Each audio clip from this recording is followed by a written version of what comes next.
రాముడు ఆశ్చర్యపడి లక్ష్మణుడితో ఇలా అంటాడు. లక్ష్మణ, కాసేపటి క్రితం నువ్వు విసిగిపోయావు కదా, ఇంతలోనే ఇలా శాంతంగా ఎలా మారిపోయావు అని రాముడు లక్ష్మణుని అడుగుతాడు. లక్ష్మణుడు కాస్త మౌనం వహించి ఇలా అంటాడు. రామ, కొద్దిసేపటి క్రితం మనం దాటినటువంటి వనం రాక్షస వనం. ఆ వనంలోకి వెళ్ళగానే నా మనసు మారిపోయింది, అందుకే నేను అలా ప్రవర్తించాను అని లక్ష్మణుడు రాముడికి సమాధానం చెప్తాడు.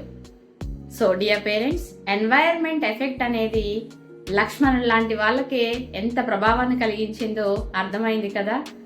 ఇప్పటి పిల్లలు ఎవరైతే వాళ్ళని బుల్లింగ్ చేస్తున్నారో వాళ్ళు కూడా అదే నేర్చుకుంటున్నారు. ఎవరైనా అబద్ధం చెప్తే వాళ్ళు కూడా అదే నేర్చుకొని అదే కరెక్ట్ ఏమో అని ఫాలో అయిపోతున్నారు.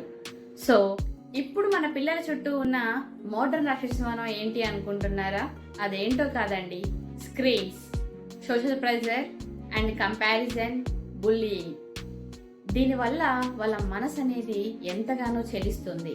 ఈ వాతావరణం ఎఫెక్ట్ వాళ్ళని ఎలా ప్రభావితం చేస్తుందో మనం కంపల్సరీ తెలుసుకోవాల్సిన అవసరం ఉంది. ఎందుకంటే బయట ప్రపంచాన్ని మనం మార్చలేము, కానీ మన పిల్లల ఆలోచన విధానాన్ని మార్చగలం. మన పిల్లల ఆలోచన విధానం మారినప్పుడు మాత్రమే మార్చగలము. వారికి మంచి ఎన్వైరన్మెంట్ క్రియేట్ చేయటం మన రెస్పాన్సిబిలిటీ.